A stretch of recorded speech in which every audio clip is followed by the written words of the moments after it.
Let's go.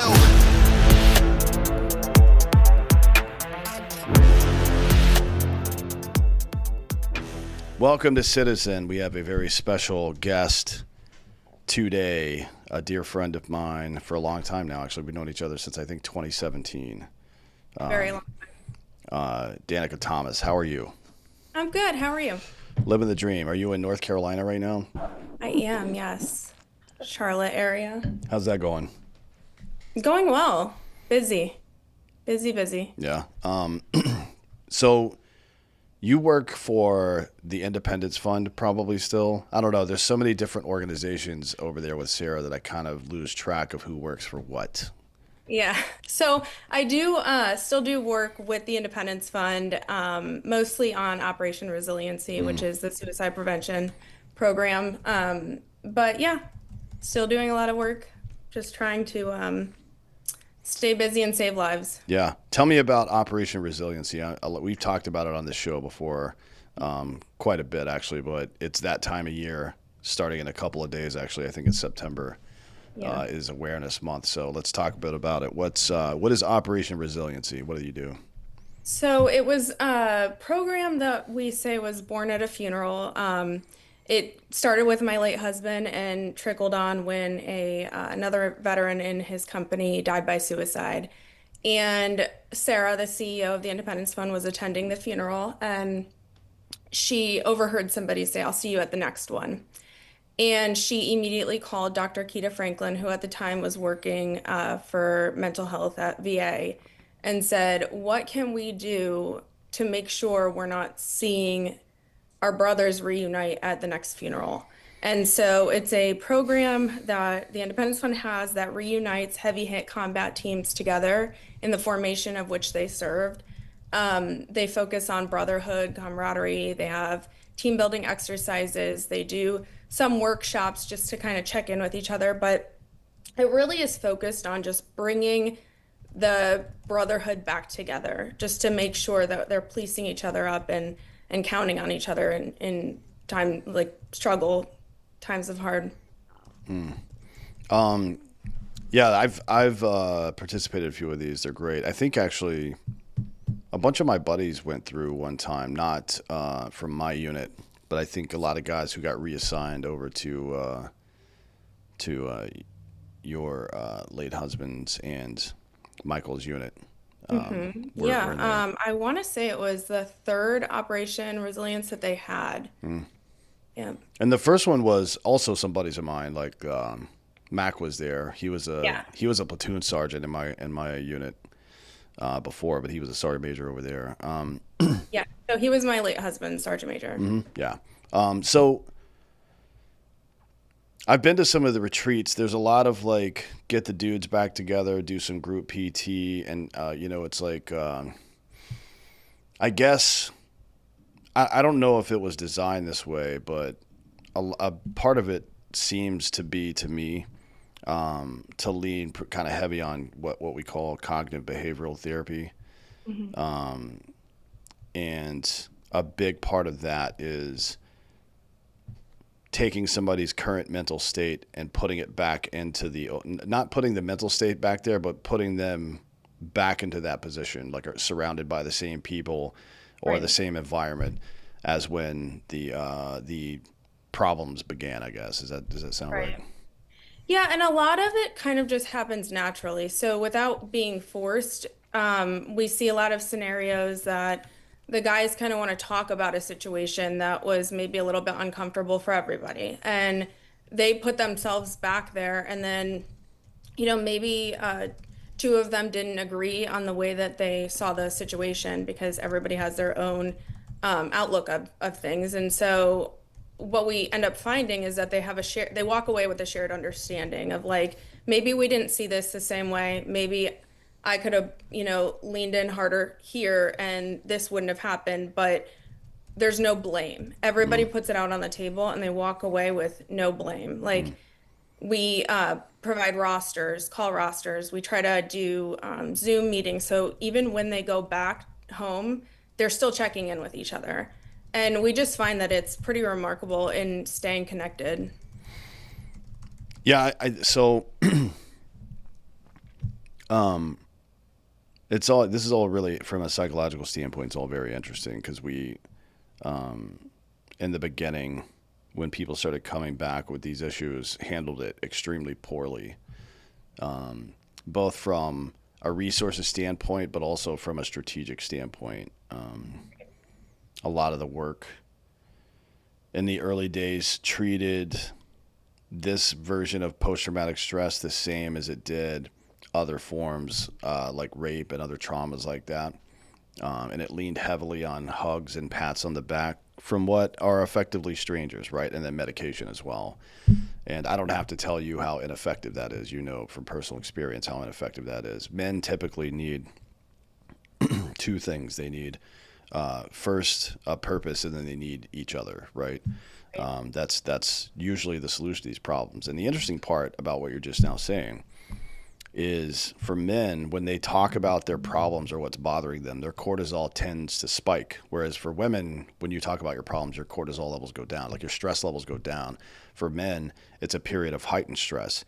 The difference is that men need to be forced to face their stress because usually we just have this attitude of we're going to keep going and Shove it down and keep going. Yeah, right, yeah. yeah. And then we think we're being tough, but in reality, the problem is just stacking more and more until it becomes completely unmanageable. And that's where a lot of these things, you kind of alluded to it just now, but a lot of these things like survivor's guilt. Now, in Adlerian psychology, this is called private logic, right? Private logic is, and this is, he's the father of cognitive behavioral therapy, by the way. In Adlerian psychology, private logic is something that only you believe. It's a narrative that only exists inside of your mind. Nobody else believes it. It's something that leads to suicides a lot. So it's like people, men and women, men will kind of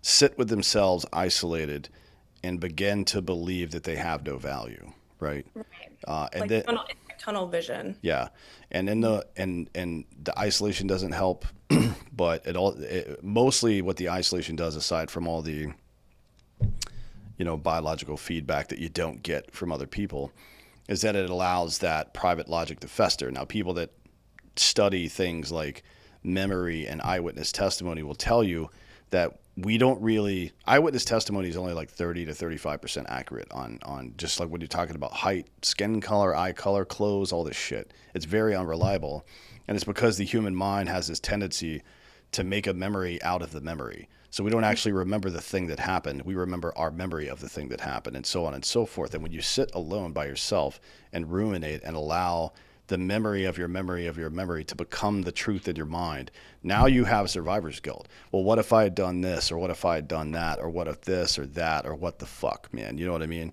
It's like a completely useless exercise, to be honest. The thing that happens, and I've seen it in these in these little group sessions at Operation Resiliency, is that people start telling their version of the story, and all the other dudes, the ones with and without survivor's guilt, realize that, oh, it's not just my story, right? There's Right. a lot of stuff that I didn't even notice what had happened there. And I would say probably diffuses quite a bit of that. Absolutely. I think it genuinely helps some people get out of that, like described it as tunnel vision, but that anxiety over the situation, because it's like not only are they putting it out there, maybe getting a different perspective, but then like the conversation started and it doesn't have to end there. So like let's say somebody's having a hard time at home thinking and getting back into that like anxiety tunnel vision, they can pick up the phone and call their brother. And it's like an awkward, like 18-year separation, right? It's like we just saw each other 6 months ago. We have that bond again. So I just think it's really helpful in general. I think it's also helpful for families. I think it's another tool or resource for veterans that have families that they now know, like the spouse dealing with somebody with, a TBI or PTSD knows that there's a resource out there where they can turn to, if things go sideways. Yeah, and it's things often do, and again, as well as anybody, it tends to be there are these like 5 to 15 minute windows where people call it spiraling or crashing out or whatever. You could call it whatever you want, but it tends to happen in these small things. So people, the path to suicide typically isn't planning it a week out, right? Like, oh, I've got to go. I have these appointments on Tuesday. I can't do it then. I guess I'm gonna have to push it to Thursday. That's not how it works, right? You're sitting typically. Uh, you're typically going through whatever your regular life is, and somewhere in the back of your mind it's just eating at you, you know what I mean? And you push it away or you focus on something else, but very rarely does it just get dealt with head on.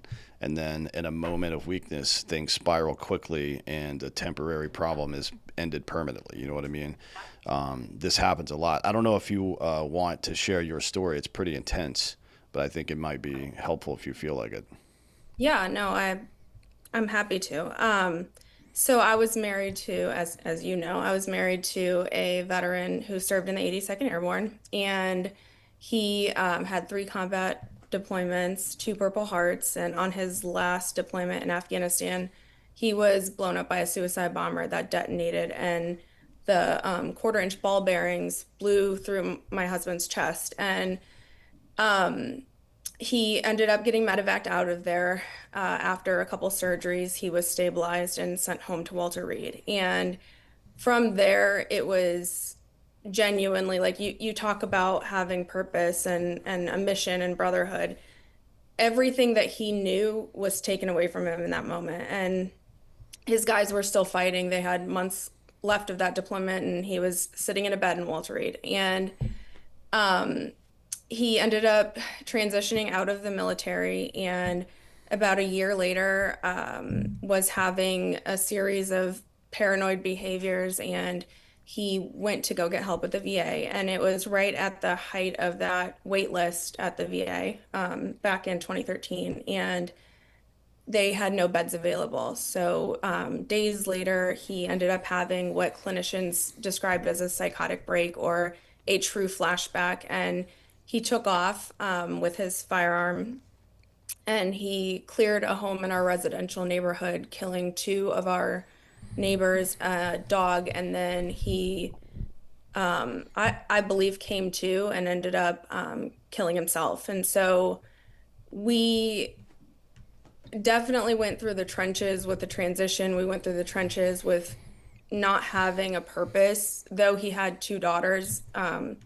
His purpose was to be in the military. That was what his brain just continually told him. And so I think just, it's a moment of impulse. And I don't believe he had any intention of doing what he did that day. I think his something snapped in him, and I saw it because I couldn't get him back. I tried to go after him and I could not get him back. And um so yeah, I mean it's really one of the most tragic scenarios, and survivor's guilt isn't just for, veterans and service members. Survivor's guilt is for families. And so that's something that I've had to navigate in the years since he's passed is how do I move forward with two daughters who know that their dad came home a hero from war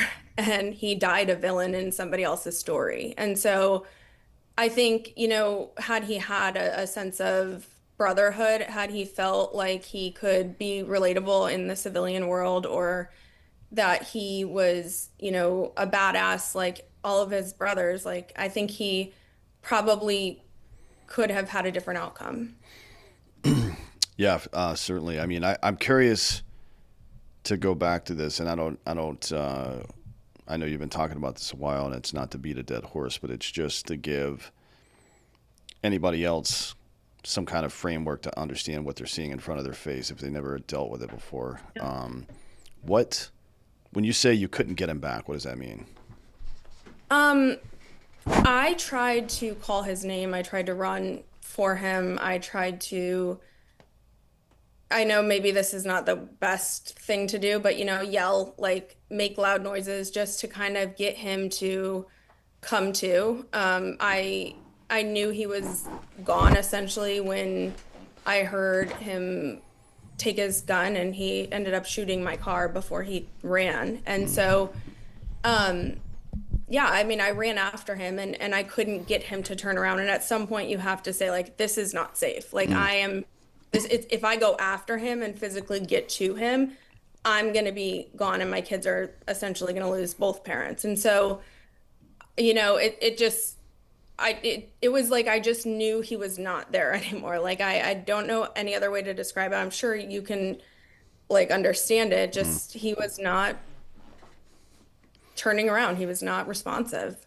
Yeah. So that's essentially what I was looking at the moment. Was there stuff in the days or weeks before that that were any red flags or anything like that that you could share with anybody else? Yeah, I mean he would say things that were a little bit odd.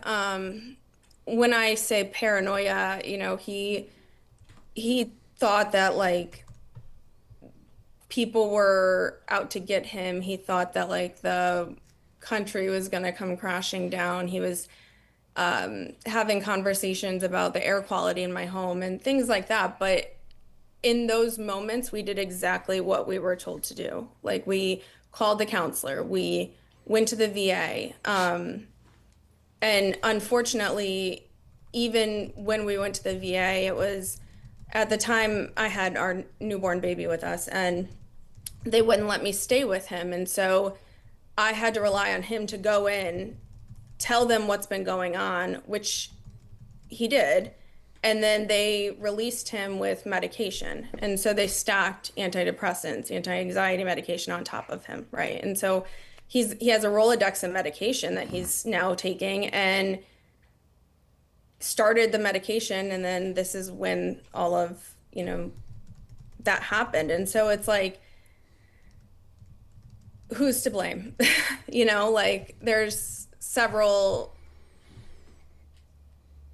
things that we could point to. Just genuinely think that he got to a place with his brain. It wasn't getting better. He had a traumatic brain injury from back-to-back blasts. Like I just think everything kind of came to a head at the same time. Yeah. Do you remember during those? I guess it's probably somewhat difficult to remember, but when he was going through that period where he felt whatever you're calling it, paranoid or spiraling or whatever, what was there anything that you noticed that kind of helped him during that time period that brought him out of it? Yeah, I mean, I could typically if I like touched him or like I know this is like gonna sound like a baby, but like skin to skin contact, like if I had my arm up against his, it would calm him down completely.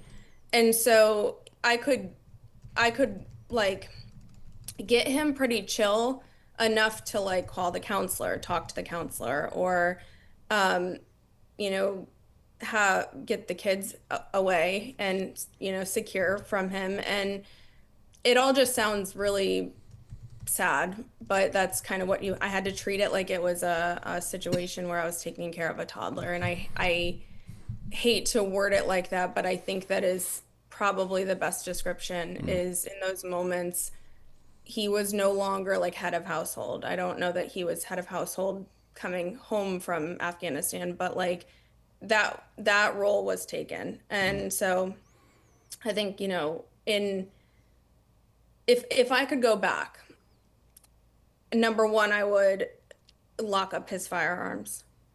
Um, Number two, I would create space and time between him and his firearms or him and the safe. They were too accessible to him, and we talk about space and time all the time with mental health and suicide prevention. And I think one of the biggest takeaways is like I wish that we would have locked him up in a place where he couldn't access them and or like put a picture of my daughters on the safe or something that would get him to like have a realization before he was going to make an action.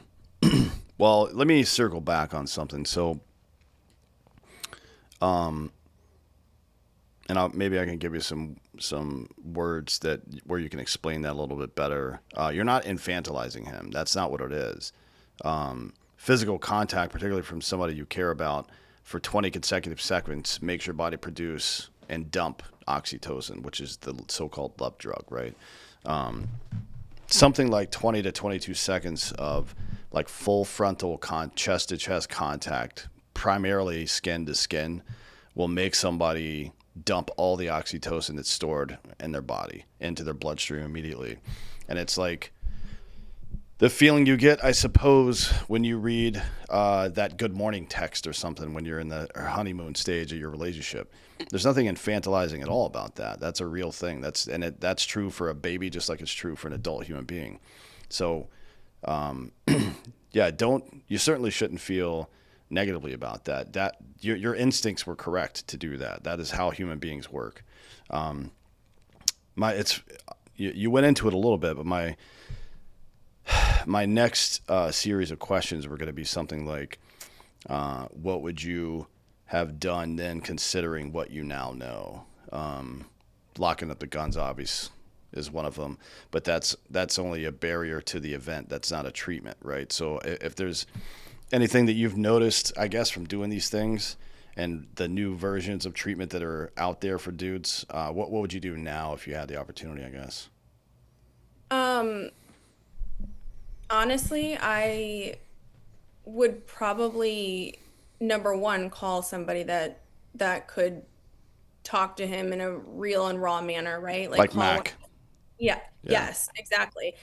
And again, looking back there, I could have done a lot of things different, but it was I feel that like us and our peers had this like you don't talk about it kind of thing. Like it was like you didn't want to embarrass him by calling his buddies and telling them that he's not doing well. So it was kind of just like we just fight through it on our own. And yeah, I mean, I definitely would have now that I know and now that I have, the tools and I've done the work, I would call his buddies. I would call somebody that could have like snatched him up and just said, anything to make the situation better. And or like we talk about getting people checked inpatient as if it's a bad thing. And sometimes absolutely it is. And it's not,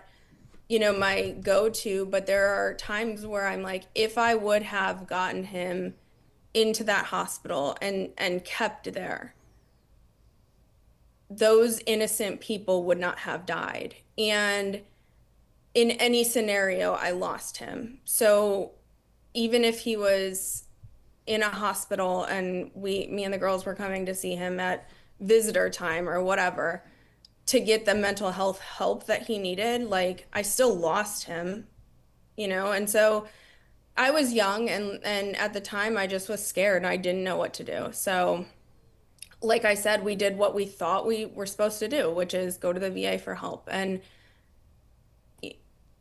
it just it failed. Yeah. Do you feel like I guess this is such a complicated question, and the answer is going to be just as complicated, I imagine, but um, the treatments available, but also like the strategic approach to dealing with this issue has changed quite a bit. And it's changed quite a bit because of a lot of people, you guys included it, the Independence Fund and Operation Resiliency, a bunch of researchers who have done stuff, Kate Pate, you mentioned Keita as well. Like a bunch of people have put in a lot of time and effort into this. And the landscape for somebody who's dealing with that situation now, whether it's the service member or their family, it's very different now. The opportunities available, the strategic approach. Can you go through some of the stuff that you've seen change? Like, cause you've been on the front lines of this for some amount of time now, and Yeah. like start with the like how it's approached strategically now versus then. Because I kind of can hear you saying then it was like we'll get to you when you can. Here's some pills. You know what I mean? So what's it like now versus then? Well, number one, I think the biggest help now is that the people that are going into mental health are relatable. I think that for so long, there were individuals that were placed in positions that were supposed to help you guys when you were coming home and or transitioning out of the military.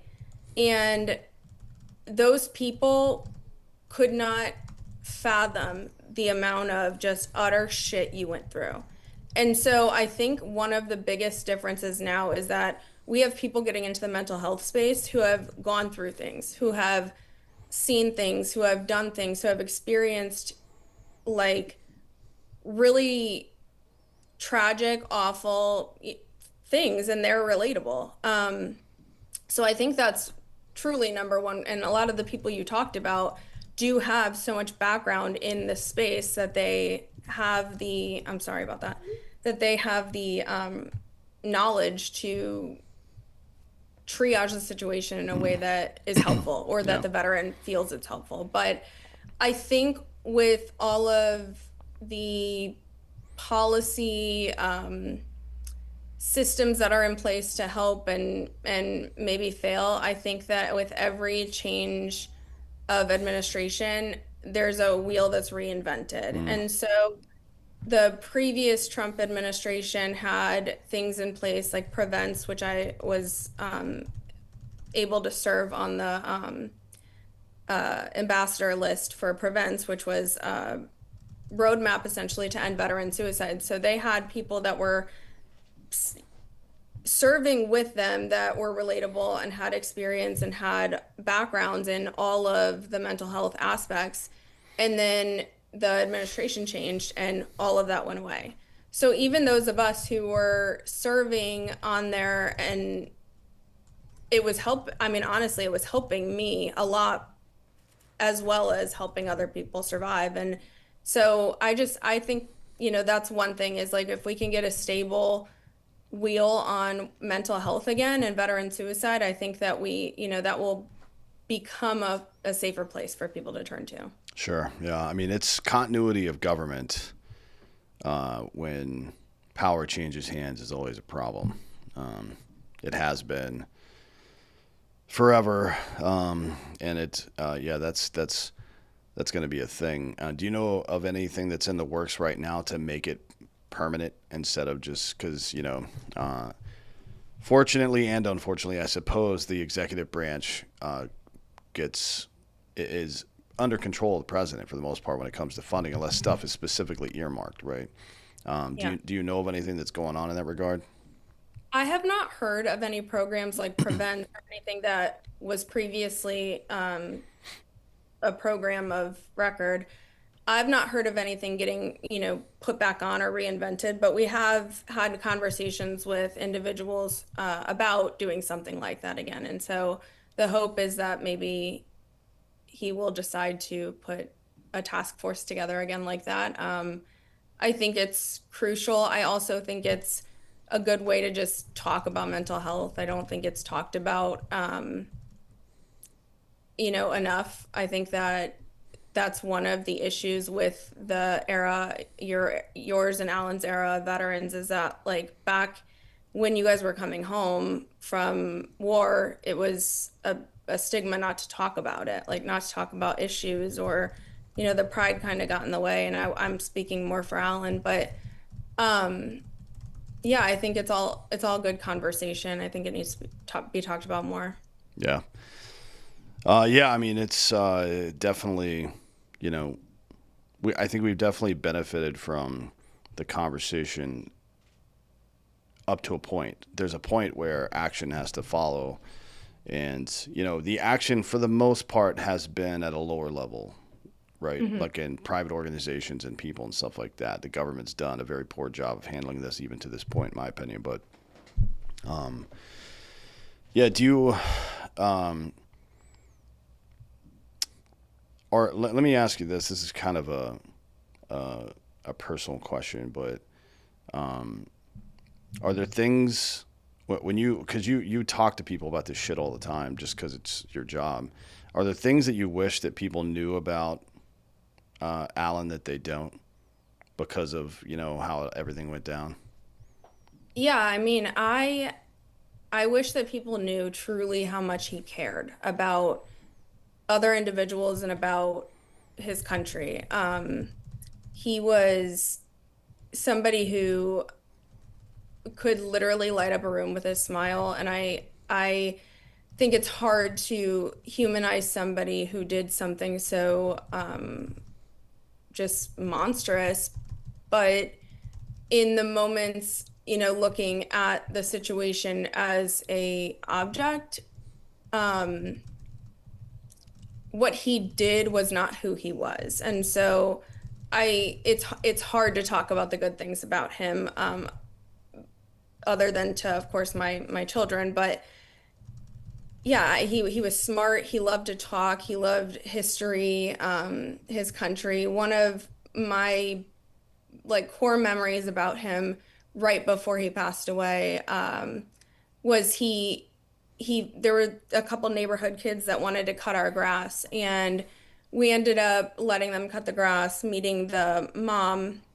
hearing her story. Dad wasn't in the Hmm. picture, and he wanted these kids to come over and cut the grass twice a week just so he could check in on them and see how they were doing. And it's those stories that kind of make me remember that he just really, really cared about people. And it's tragic that that's the exact opposite thing that happened in his moments right Sure. before.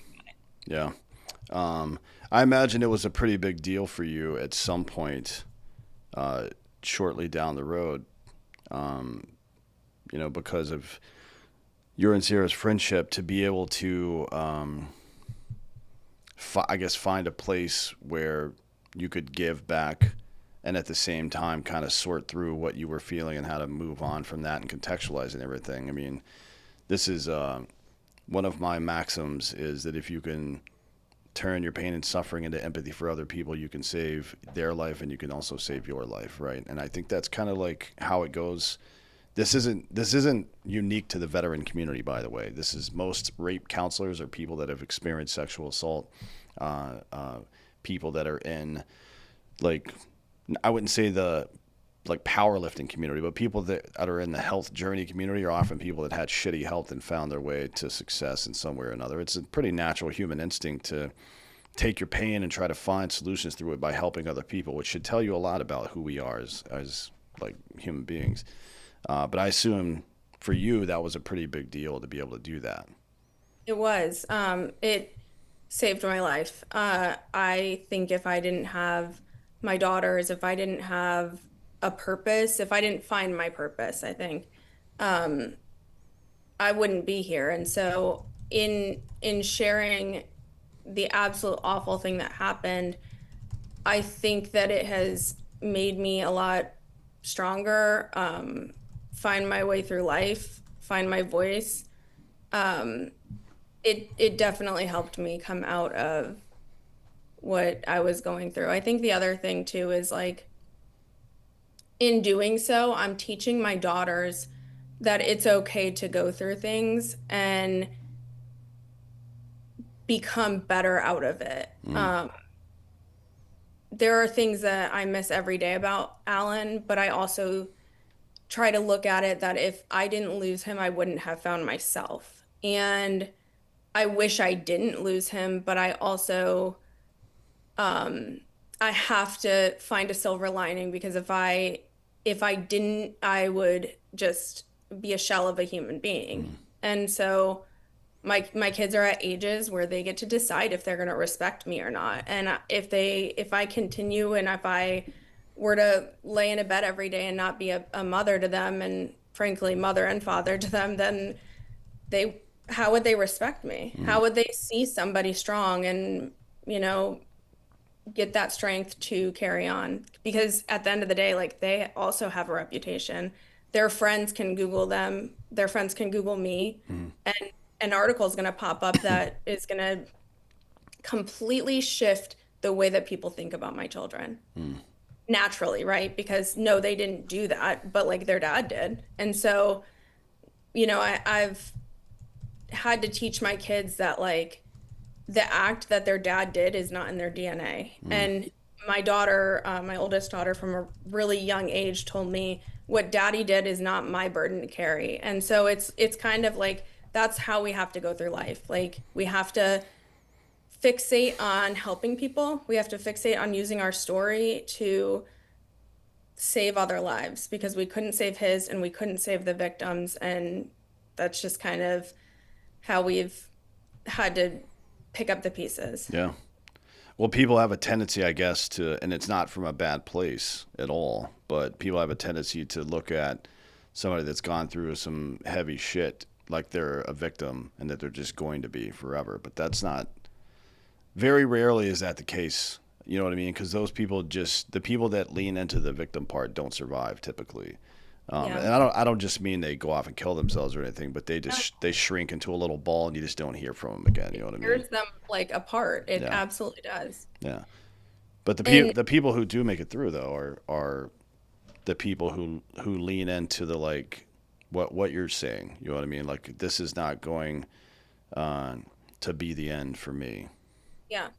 But I also know that I surround myself with people, you included, who like if I were to be like that or if I were to fall into like a hole, you would police me up. Sarah would police me up. You know, like I've surrounded myself with people who not only can relate to me, but also who will hold me accountable when like I kind of go through my phases of grief and yeah, I mean, I can't look at myself like a victim. We could go down a whole other rabbit hole, but um, I have a lot of guilt from not doing enough. I don't know, like we talked about what else could I have done. Mm. There's a million things, but like I'm not certainly not a victim. Well, yeah. I mean, the first time, have you ever done a cartwheel in your life? Yes. Yeah. The first time you did it, how'd it go? I mean, I don't remember, but the Uh, first time I did it in adulthood, no, not no, well. no, no. Well, I mean, certainly not in adulthood. Yeah, it's yeah, we have this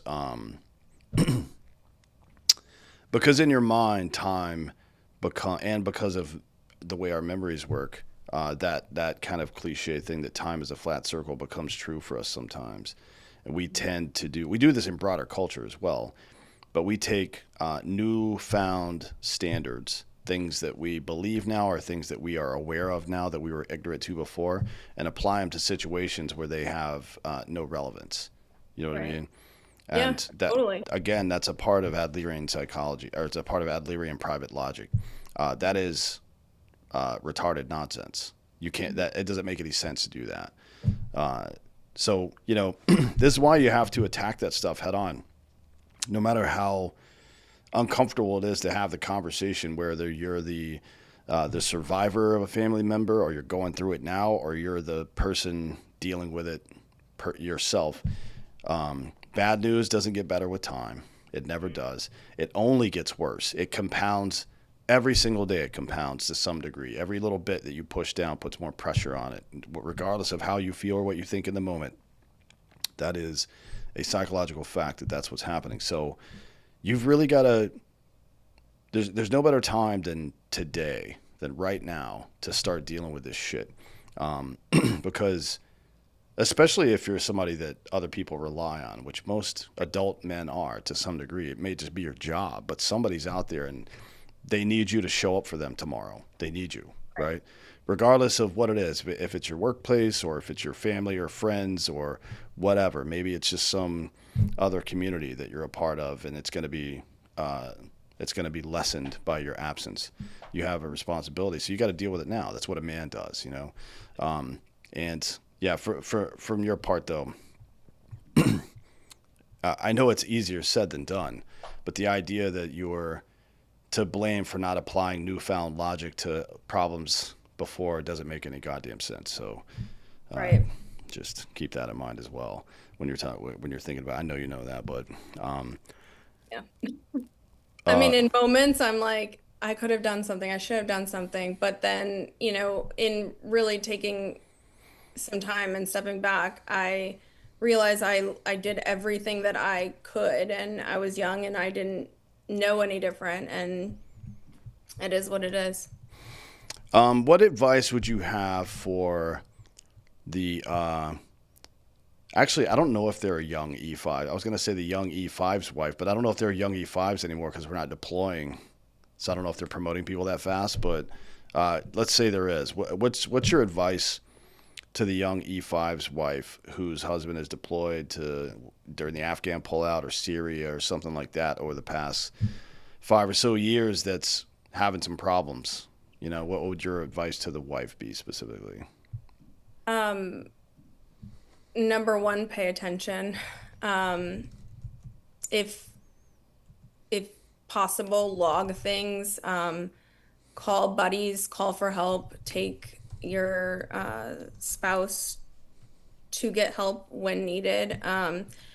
One of the things that I often like to kind of talk about is having a proactive plan in place for mental health crisis. So have a conversation. It could be over a Sunday dinner when everybody's calm and cool and collected.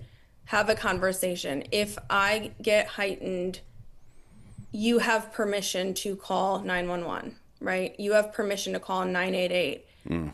If something goes wrong, you have permission to get me the help that I need, and I'm not going to be mad at you later for it, right? Like have a proactive plan with communication in place that's like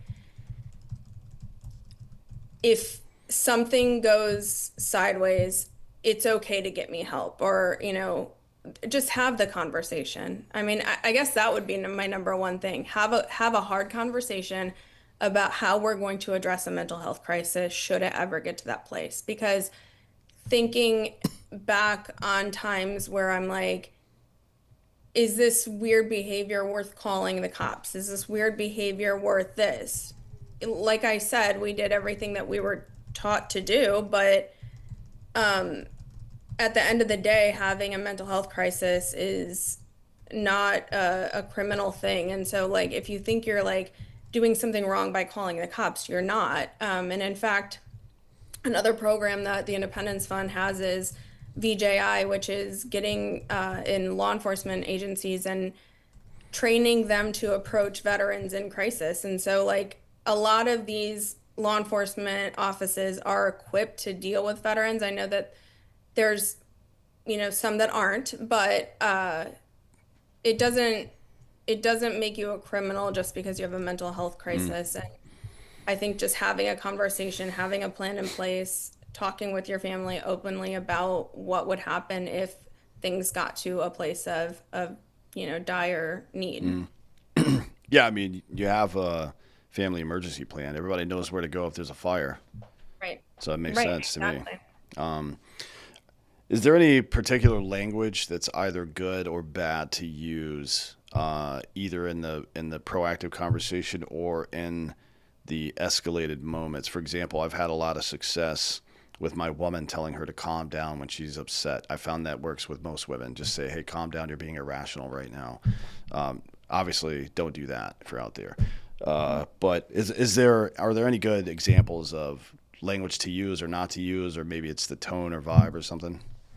I think I mean, I can't think of like necessarily language. I think talking like a grunt all the time is probably the most relatable conversation you could have with, another grunt. But I So think knife having hand him and say, "Hey, fuck face" is probably the yeah, way to go. Okay. exactly approach it just like that. Yeah. No, but like having a calm demeanor, like I mentioned in when I was talking about trying to get Alan when he took off from my house, I said I probably did the wrong thing by yelling at him. Now it could have gone really bad for me, but I think just having that calm demeanor is really helpful in approaching any type of situation, and also approaching it with no judgment or no fear. It's sometimes really scary to have conversations about suicide or mental health and or approach somebody that's going through something because you don't want to like say the wrong thing or do the wrong thing. Mm. But if you don't try, you will never know, and you will also potentially never save a life if you don't just try to have the conversation. So I mean, calmly, I suggest, but just no judgment, judgment free zone. You have to go into it like that. Yeah, like I think one of the good things to do is to not be accusatory in those situations, like, hey, you're acting crazy or this or that. But it is good to put, typically speaking, in times of psychological distress, it's a good idea. This works with children as well, to name the emotion that they're experiencing. So you wouldn't say you are behaving this way. You would say that must feel like this to you. This must feel very overwhelming, or you must feel very upset or angry or whatever. Putting a name to the emotion or the emotional experience. Again, this is relevant for your 5-year-old who's throwing a tantrum, just like it is for your adult spouse or even older, somebody you just know. It allows them to contextualize what they're feeling.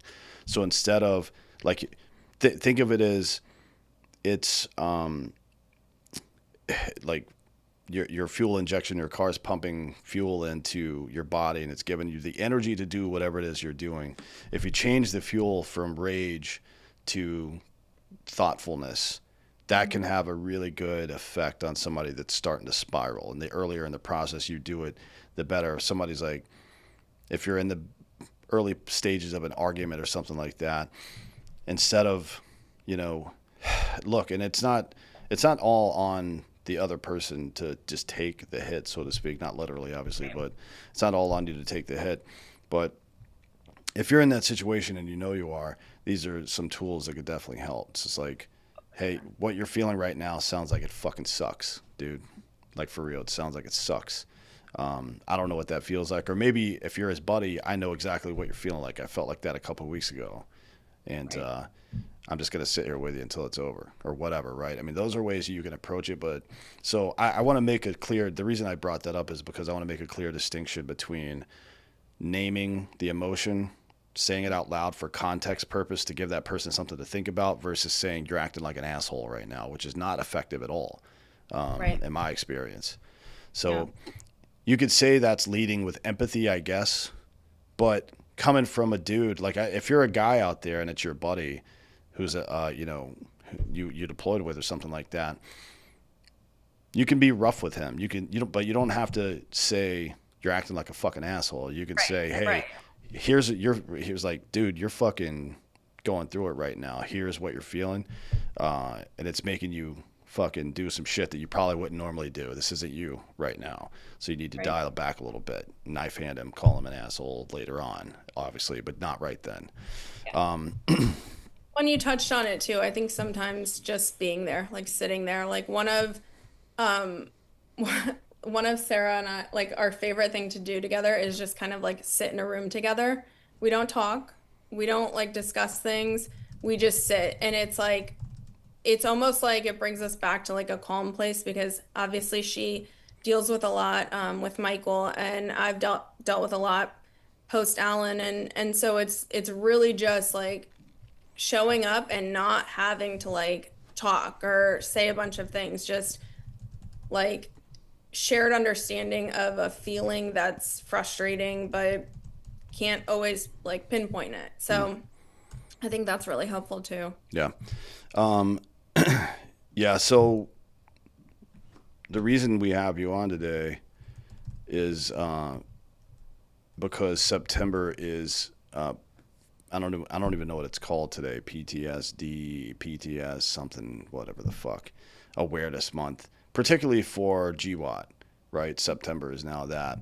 And you guys, again, you've had your own personal experiences, and you guys have been working in this field for a decade now, which seems like a long time to be honest. Really does. Yeah. Let's go through some of the stuff instead of like we're not here to raise awareness. Everybody knows what it is. I want to talk about some of the stuff that you guys do specifically, that people can engage in from one angle or another, whether it be to support or to take advantage of the resources. So one of them is Operation Resiliency. We talked about it before, but explain exactly what it is and how people can participate in that. Yeah, so it's a program that reunites heavy hit combat teams back together for about 4 days. They work on peer-to-peer support. They work on team building exercises, getting back into the formation, kind of policing each other up, and just really relies heavy on that connectivity. Another program is TIF Tactical. It's getting veterans who are disabled out back into, the range and able to shoot guns and firearms on their all-terrain track wheelchairs. We have our legacy program, which is the track chair program, where we award veterans an all-terrain track wheelchair so they can get back out into the sand, snow, grass, yards. It allows the ability for a lot of veterans to go outside and play with their children.